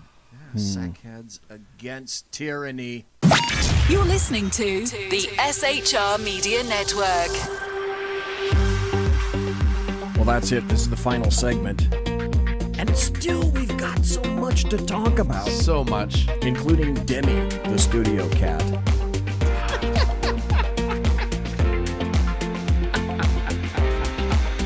Speaking of, there she is. Okay, I got here tonight, and you were out on the patio. And I tell you, folks, SHR really does have a studio, and the studio is connected to a bathroom and a kitchen, and there's a patio. It's a beautiful patio out there. So you're out on the patio, and I come on inside here, and Demi starts, she's the local studio cat. She's a calico cat. So she starts around my legs. Oh, yeah. So I'm thinking, okay, she either wants to go outside, because there's no cat box in here, and she'll tell you when she wants to go out. She's very good like that. She's excellent with that. So I thought, okay, I had heard that she will only drink water from the tap, fresh water from an open tap. So that's what I did.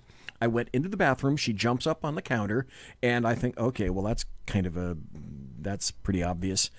Okay, there she is. As a matter of fact, right there, she's in your lap. That's Demi, the studio cat, folks.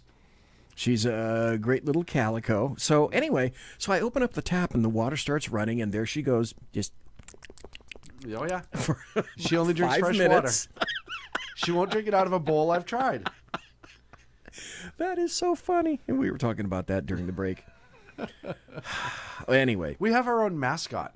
Yeah, we do. We have two. We have Clyde, courtesy of Whiskey Dale, and a not so live cat, the live kitty, and sooner or later we're going to get Clyde Cam back again. Yeah, I got to work on that. We're going to get a couple of sort of wider view cams for the studio, but yeah, we got Clyde, and now we got Demi. Demi's the live one. Clyde is the nasty one. I just feel like I spend a lot of time here, so I should get more done, I guess. Yeah, right, right.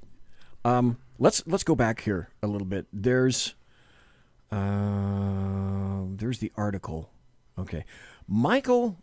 Oh God, to get this into perspective, into line. there was Christine Blasey Ford, who made the first allegation that pretty much is completely unsubstantiated.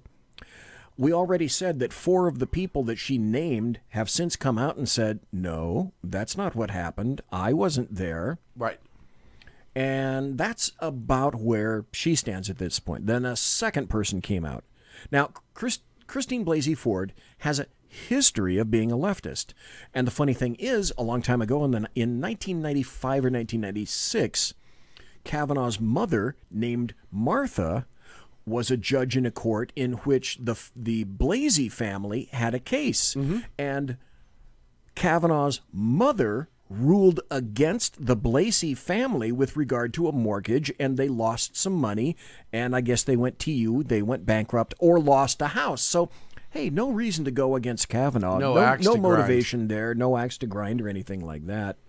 So it turns out also Blasey's brother has also been linked up with Fusion GPS. So these are people, I'm not making this crap up. I talked. You can't. No, you can't make this up. No, I talked all about that on the Tuesday night show last night, and no, that was last week that I was talking about that. So now we know the background of Christine Blasey Ford. Deborah Ramirez has now since come up, and there are a ton of inconsistencies about her, to the fact that even she admits that, well, it might not have been Kavanaugh. Right. Then, just when you're thinking, because last week I said, okay, here's the difference between him and Weinstein. You'll find that things tend to be more valid when you have not just an individual accuser, but you have a series of accusers like Weinstein and Cosby with corroboration and evidence that is amassed, indicating a continuous pattern or a trend of actions or inactions that were displayed. Then we get the second accuser, Deborah Ramirez, whose accusations hold even less water than the first accuser. Then we get Michael Avenatti, who has clearly said that he's running for president in 2020. As Tucker Carlson has said, he's the creepy... And by the way, that phrase for Avenatti has gone viral. Everyone now calls him, as per Tucker Carlson, the creepy porn lawyer. Yes. Because he represented Stormy Daniels. Now I find out there's a story, if I can... This is just ridiculous. It's like, okay, you go back and you do all this investigation, you do this work, and okay, here we go. Now, the date on this story is important. This is a story that I found from the LA Times. Bankruptcy judge hits Michael Avenatti's firm with restraining order to freeze legal fees in 54 cases.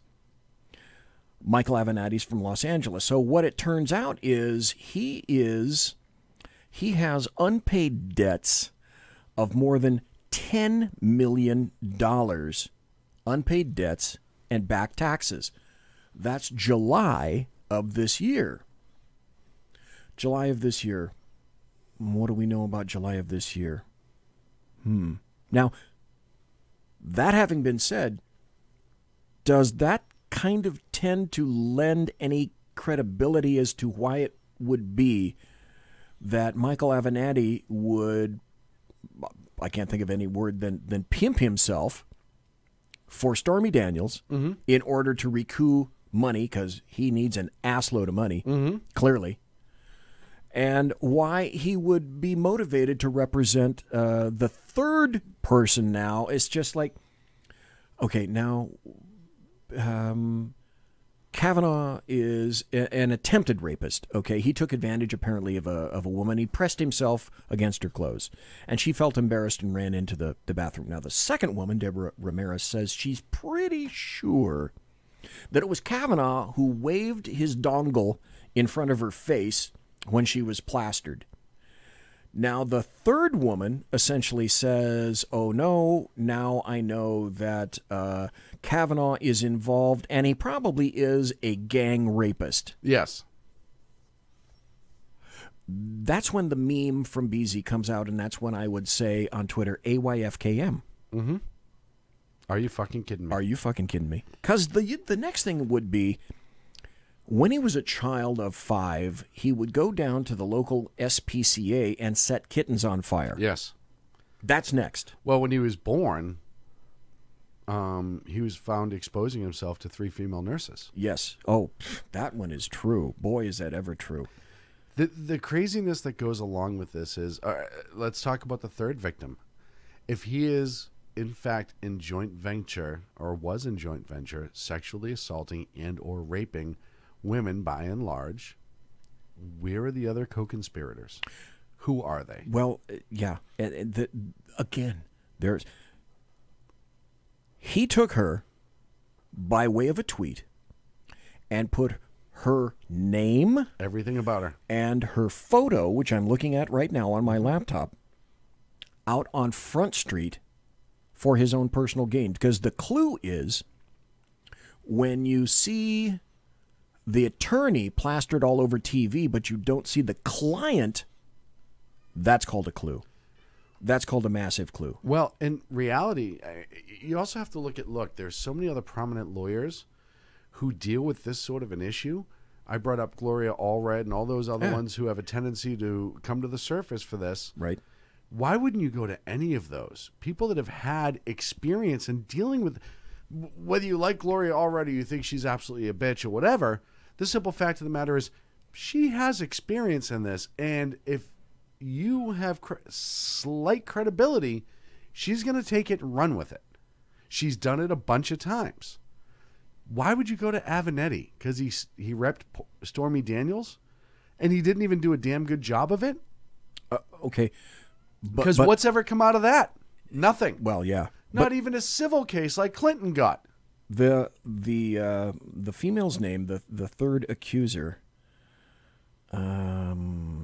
Julie Swetnick. Mm-hmm.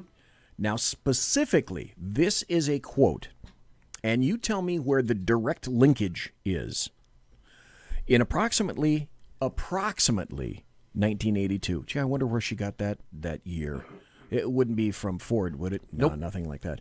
In approximately 1982, I became, by the way, Sean, these are sworn affidavits. Yes. I mean sworn affidavits, so they get much more credibility than anything else. Right. In approximately 1982, I became the victim of one of these gang or train rapes where Mark Judge, a specific name, and Brett Kavanaugh were present. Shortly after the incident, I shared what had transpired with at least 2 other people. During the incident, I was incapacitated without my consent and unable to fight off the boys raping me. I believe I was drugged using Quaaludes or something similar, placed in what I was drinking. Stop. She's going to high school parties, juniors and seniors. She's in college. What is a college woman doing going to high school parties, and then later on in her allegation, she says something similar to, yeah, there were at least 10 of these. Right. At least 10 of these that I went to, and stop. You kept going back? Just like everyone said, I think it was Chevy Chase or something like that. Everyone knows everybody there. These are extremely small circles.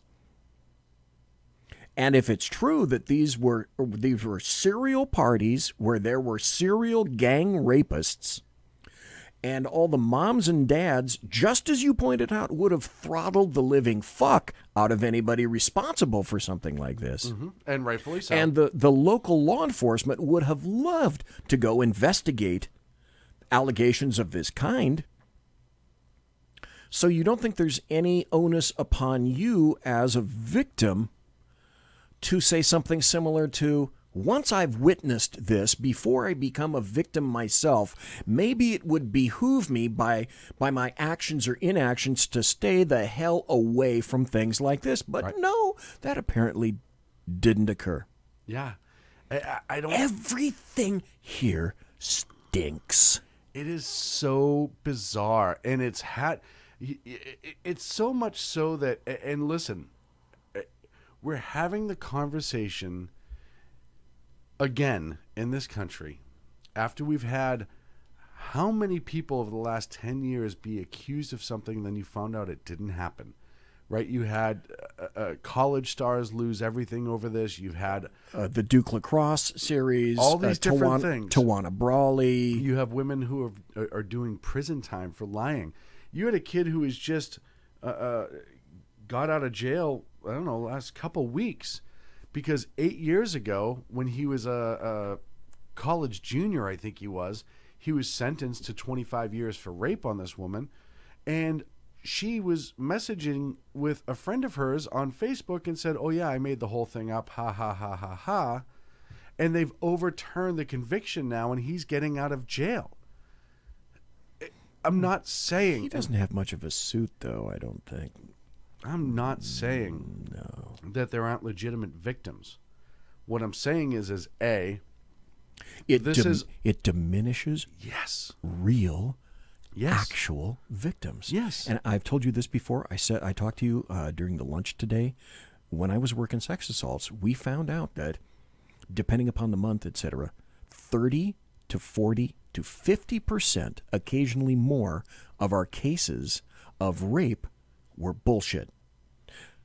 But the only way we found out is we had to do a complete investigation.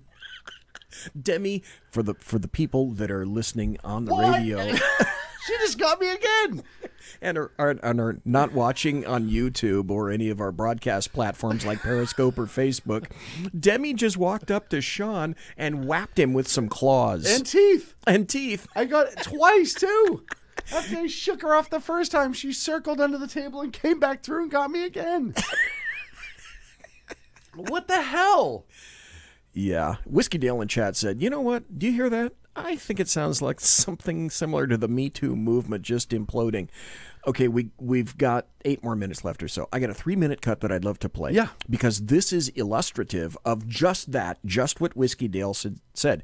Now, this is a panel conducted by CNN, and I have no idea where they got the women, but it's like the high expectations of how does that phrase go? The high expectations of blah blah blah. Anyway, this is a CNN female anchor who is speaking to females and definitely expects one outcome, and then somehow she's getting another outcome. How many of you believe Judge Kavanaugh when he says this didn't happen? I believe him. I do believe him. I believe him. 1, 2, 3, 4, 5 women. The word of a woman, of something that happened 36 years ago, when this guy has an impeccable reputation. There was nobody that has spoken ill will about him. Everyone that speaks about him, this guy's an altar boy, a scout. He's, because one woman made an allegation. Sorry, I don't buy it. But in the grand scheme of things, my goodness, there was no intercourse. There was maybe a touch. Right. Can we really? 36 years later, she's still stuck on that? Had it happened? I mean, we're talking about a 15-year-old girl, which I respect. I'm a woman, I respect. And we're talking about a 17-year-old boy in high school with testosterone running high. Tell me what boy hasn't done this in high school. Please, I would like to know. Why would she come forward if this wasn't true? Because it has basically destroyed her family. Okay, so this is Randy Kay, a CNN correspondent who has to make sure that she pushes back because she can't take that crap sitting down. Had to move. She's gone undercover. She's gotten death threats. So if she's lying, why come forward? She's also destroying his life, his wife's lives, his children's lives, his career. I mean, why didn't she come out sooner if she's telling the truth? Why didn't she come out when he was going into the Bush White House? Why didn't? Oh, you should see the look of on Randy Kay's face. This is not what she wanted or expected. Why didn't she come out when he's been a federal judge for over a decade? Why not have a that was a black chick saying that. Thorough investigation instead of just the two of them, he said, she said. Because it doesn't matter. It does not matter what everyone else has to say. This is what happened, though, with Clarence Thomas and Anita Hill. The FBI investigated. It took 3 days. Done. Why not now? Well, this is not the same. This is a high school kid. I mean, it's not Anita Hill story.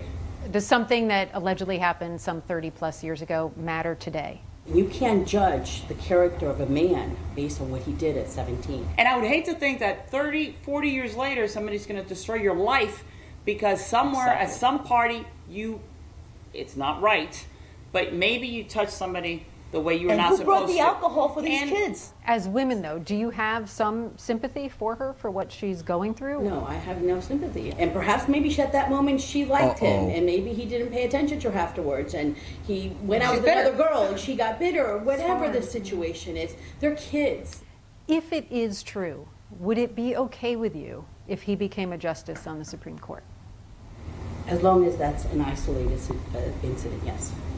He was 17. He was not even an adult. And we all make mistakes at 17. I believe in a second chance. I'd be not exactly Not what she thought. was going to, thinking that she was going to get. I think by and large, those women are speaking towards most people in this country. Yes, I think most completely people are agree. of the mindset of, okay, let's say it did happen. Let's say at 17 he got drunk and tried to feel Blazy up. And she didn't like it. Maybe she did push him away at 17. Okay, that was 30 plus years ago. He was a 17-year-old boy who was under the influence of alcohol. Okay, we got 4 minutes left to the end of the show. This is probably a perfect time for this question. Yes. In considering the totality of these circumstances, and no one knows, no one has any idea what's going to happen tomorrow. Tomorrow is either going to be more kabuki theater, a shit show, or it'll be a big nothing burger. Probably one of those three. How much do you think, Sean, this will affect the midterms? Are people finally up to here with this crap? Yes. And they're starting to say, that's enough. I can't take any more. I think people and all these people that are pressing this crap, I'm done with you. I think people, by and large, are starting to see the pattern in the Democrats' history of what they will support and what they won't support. This has nothing to do with policies. This has to do with their tactics. I think people are getting angry at their tactics. Look, we talked about Keith Ellison, right? Video evidence, photographic evidence, text messages, calls to the police, 911 calls, all this other stuff. Nobody's mentioned it. Cory Booker having written... He's about to be a state attorney general. He was a state representative, and he's the vice chair of the DNC. And that has no discussion whatsoever. Kavanaugh, who up until he was nominated for a Supreme Court justice, nobody had a damn bad thing to say, including those on the left. But because Ruth Bader Ginsburg didn't retire under Obama and give him a chance to fill that seat, and she's the one who screwed the Democrats, now they will do whatever they can to destroy Judge Kavanaugh. And I believe this is all political theater. Like I said, if he got drunk at a party and felt her up when he was 17, we can have that conversation about how you shouldn't do that when you're 17. Right. Move on. Right. 36 years ago. And if it's still affecting your life, that, to me, damn me for saying this, that's more of a reflection on you than it is on him. But what I'm saying is that is not the person that he... And it's so funny because to tie this in politically to the Democrats' game, you look at Beto O'Rourke down in Texas and all the things... He was arrested for armed robbery, drunk driving, hit and run, driving, yep. All these other things. And their whole thing is, well, he was a younger, confused man back then. Well, Goose Gander. Hello, Goose Gander. So if you agree with that, then you apply it here. If you're a Democrat and you're a male and you can't see the danger in this process of you are in a position of power and somebody makes a false accusation and now you could potentially have everything go away. It's right out of Monty Python. Never mind his emails that his wife has gotten. The fact that when his daughters are brought in for the confirmation hearing, the swearing and the screaming and the words that were being said about him, all of these different things that goes right back to rules for radical. You say a lie, you repeat it. And when people push back... Joseph Goebbels and also the guy that you keep telling me Bernays. about. Bernays. Yep. When they push back, you just raise the rhetoric and you pile it on until people eventually go away and get on board. I hate to say it. Look, and I said this earlier and I'll say it again. If we had a victim who came forward and said, I need to speak to somebody because this happened and I'm going to speak with anybody on the committee that will talk to me, that's a little bit different. But when you were lawyered up and your lawyer's hanging out with Hillary Clinton and you run in political circles and you've scrubbed your Facebook and you've done all of these different things, you've made allegations about other judges or said that people should be making false accusations just to keep them from getting confirmed. When you've shown that you have a political bias and then you make an accusation with no evidence to support it, and the only evidence you do offer is being debunked by the alleged people who were there. You have 65 women come out and said, I've worked with him, I've known him, he's been my best friend. All of these things, he would not do that. You have his wife who's standing by him. You have all of these different things. And now you have these two guys who said, hey, she could have confused them for me. When you pull the pin on a grenade and you throw it into a room, sometimes you're going to catch some shrapnel yourself. Before we go, here's a little article that I'd like to just toss out in the mix that I found before I came here tonight. This is from the Washington Examiner. Just the headline is all you need to know. Top Minnesota newspaper sues to unseal Keith Ellison divorce records. Let's have it, baby. Let's have it. What's good for the goose is good for the gander, okay? Yeah. Dave Milner makes a great observation in chat. He says if you're a Democrat and you're a male, guess what? You're next. Absolutely. It's already happened. It has happened, and it will continue to happen. It's the hierarchy of victims. Hey, when's Bill Clinton going to jail? Yeah. All animals are equal. Bill Cosby just went to jail. Yep. We've had, 12 rape allegations against Bill Clinton? Yep. He's paid out civil suit? Oh, hundreds and hundreds of thousands of dollars. So when's he going to? Animal Farm. All animals are equal. Some animals are more equal than others. Folks, thanks for being here tonight. This was the Sackheads Against Tyranny. That's Sackheads Sean. I'm Sackheads BZ. Tomorrow night, in the saloon, Shannon and Mike. Next Tuesday night, the creator of the walkaway movement himself, I'm going to be talking to Brandon Straka next Tuesday. Next Thursday, Melanie Collette. Thanks for being here. Now you're acting like Sackheads Clean. Folks, God bless. Take care. Good See night. you later.